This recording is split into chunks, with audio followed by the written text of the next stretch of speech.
Alors, étudions maintenant l'énergie nucléaire dite fissile.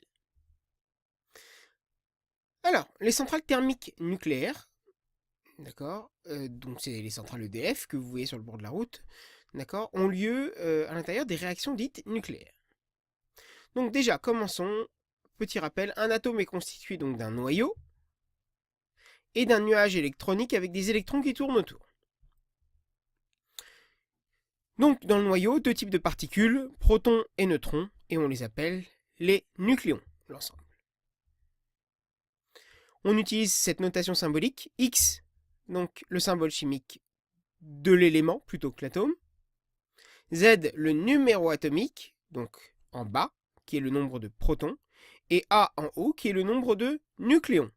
Ça veut dire que si ça, c'est le nombre de nucléons, c'est-à-dire protons plus neutrons, et ça, protons, si je fais A moins Z, donc le haut moins le bas, j'aurai forcément le nombre de neutrons.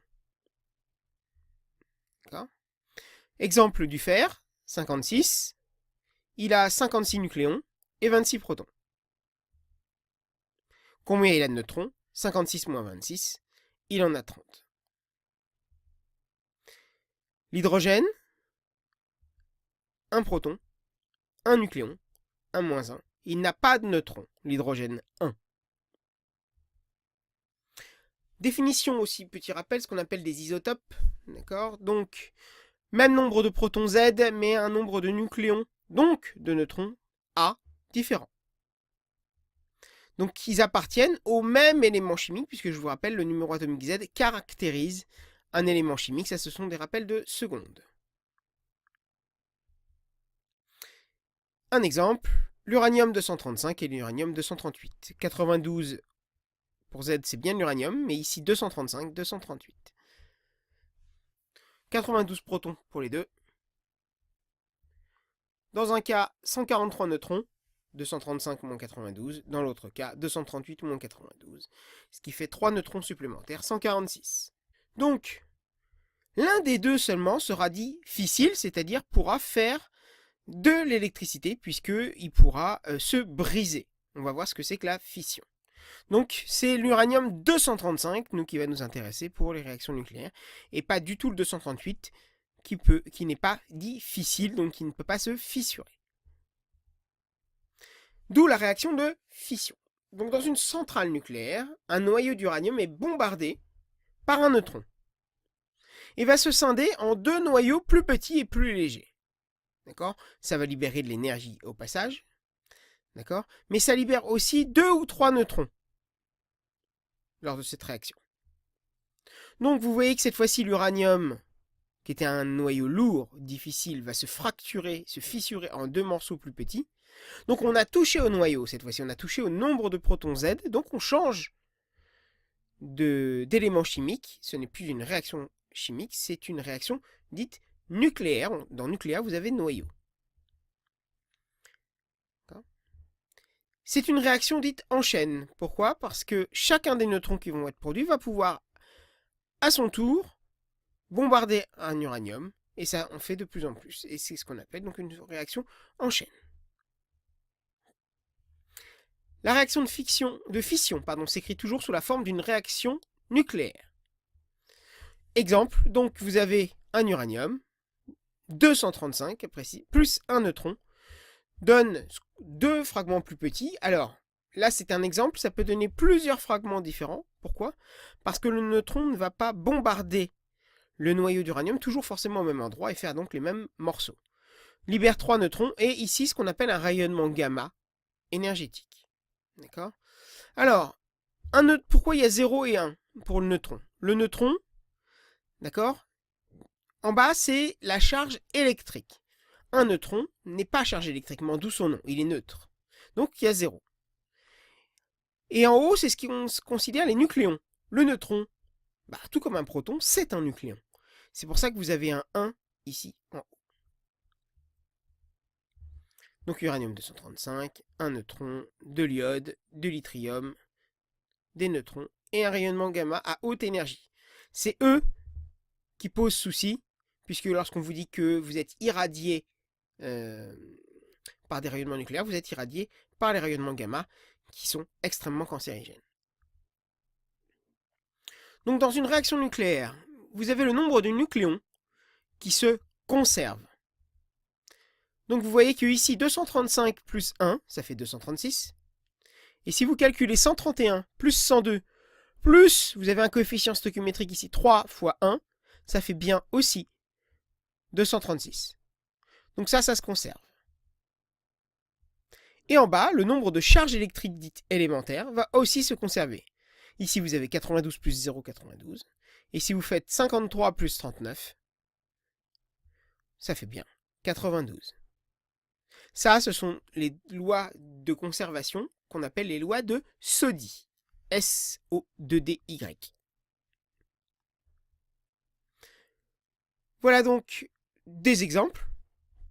Donc ça, c'était le premier que je vous ai donné. Ça, c'en est 3 autres avec des morceaux différents. Mais vous voyez que ça forme toujours 3 neutrons et un rayonnement gamma. Donc ça n'est évidemment pas à apprendre par cœur tout ça. Hein, ce sont des exemples. Alors, dans un réacteur nucléaire, pour éviter l'emballement de la réaction en chaîne, celle-ci doit être contrôlée. Et pour contrôler ce nombre de neutrons qui se baladent dans le réacteur, on va faire descendre très rapidement et en urgence des barres dites de contrôle, qui sont des barres en bore. Le bore, c'est un élément chimique, Z égale 4. D'accord? Et ils vont descendre en 2 secondes. Et pourquoi en bore? Parce que le bore absorbe beaucoup les neutrons. Voilà, donc ça nous permet de contrôler le nombre de neutrons dans le réacteur nucléaire pour pas qu'ils s'emballent. Voilà des exemples de l'intérieur d'un réacteur. Alors, généralement, le combustible nucléaire, donc l'uranium-235, est mis sous la forme d'oxyde d'uranium, de pastilles, qui vont 4 mètres, vous voyez, et qui sont assemblées les unes aux autres. Voilà à quoi ça ressemble en photo.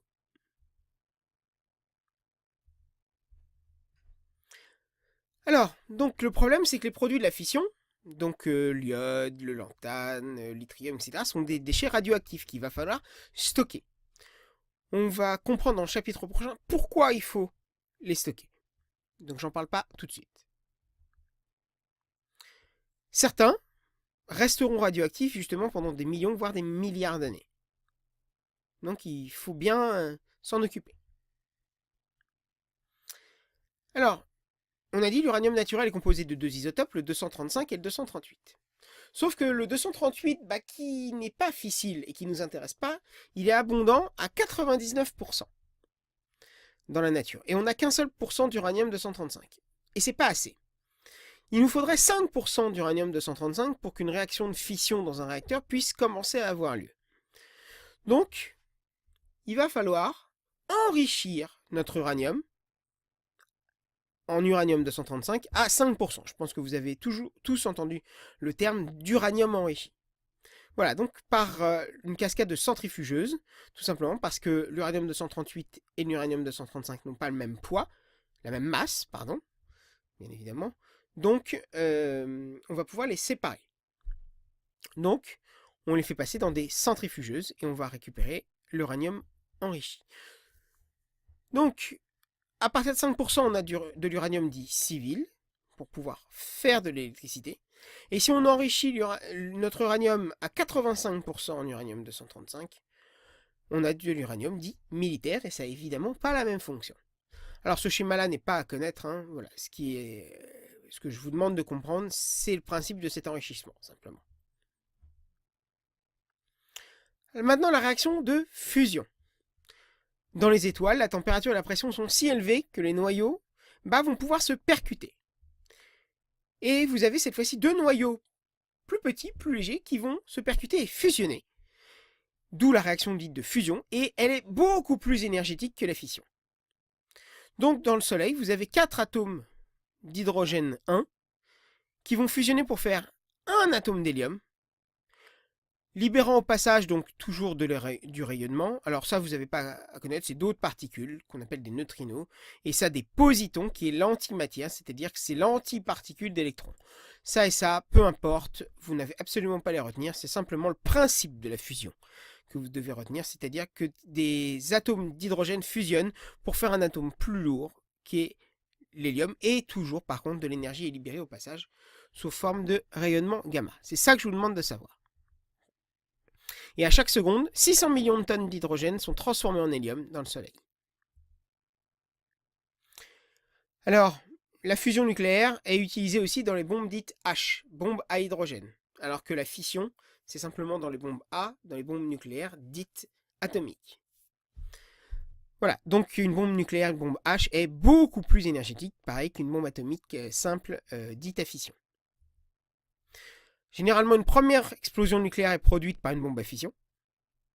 Donc ça crée une pression et de la température qui permettent de déclencher la fusion. Donc une bombe H est généralement à 2 étages. Un premier étage avec une bombe atomique A simplement. Et la pression et la température qui est due à la première, à l'explosion de la première, entraîne la deuxième.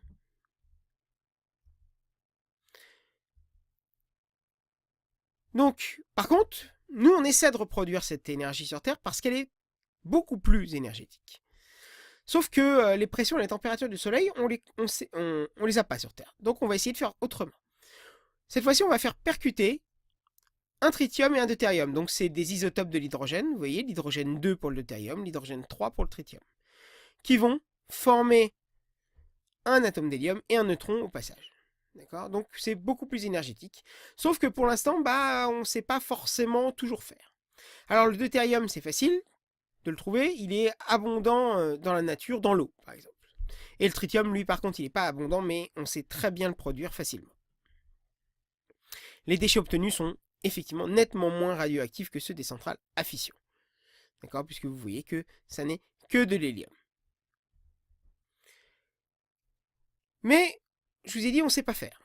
Donc, on a des réacteurs aujourd'hui en projet. On a un réacteur dit à fusion ITER qui est dans le sud de la France, à Cadarache, et on essaie de voir un petit peu comment ça peut fonctionner. Voilà, donc tout ça c'est expérimental, c'est un projet européen. Voilà, qui sera normalement en fonctionnement vers 2025, mais il y a déjà du retard. Donc voilà, et on essaie d'essayer en tout cas, de faire des choses voilà, qu'on ne maîtrise pas encore forcément.